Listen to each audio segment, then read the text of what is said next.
محرم الحرام کے مہینے میں امن و امان کو قائم کرنے اور سیکیورٹی کو بہتر بنانے کے حوالے سے ڈی آئی جی آپریشن علی ناصر رضوی کی قیادت میں شفیق آباد کے علاقے میں اہم اجلاس منعقد ہوا، جس میں مختلف مکاتب فکر سے تعلق رکھنے والے علماء، مشائخ، تاجر برادری سمیت امن کمیٹی لاہور کے عہدیداران اور شہریوں نے شرکت کی۔ دوران اجلاس شہریوں نے ڈی آئی جی آپریشن سے درخواست کی کہ محرم الحرام کے دوران واضح حکام پانی کی فراہمی کو یقینی بنائیں اور لوڈ شیڈنگ نہ ہونے پائے۔ اس کے علاوہ محرم الحرام کے دوران سیکیورٹی کو بہتر بنانے کے لیے جلوس کے راستوں میں قائم ناجائز تجاوزات کو ختم کیا جائے۔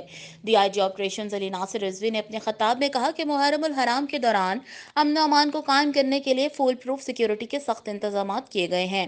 ڈی آئی جی کا کہنا تھا، محرم الحرام کے دوران آپ لوگوں کی جان و مال کی حفاظت کے لیے ہم اپنی جان قربان کرنے سے بھی دریغ نہیں کریں گے۔ اللہ کو راضی کرنے کے لیے، اللہ کے بندوں کے لیے آسانیاں پیدا کی جانی چاہیے۔ ہم اللہ کے بندوں کی حفاظت کو عبادت سمجھ کر کریں گے۔ ڈی آئی جی آپریشن علی ناصر رضوی نے پولیس افسران سے لے کر کانسٹیبل تک تمام اہلکار پر زور دیا کہ دوران ڈیوٹی تندہی کے ساتھ اپنے فرائض سر انجام دیں۔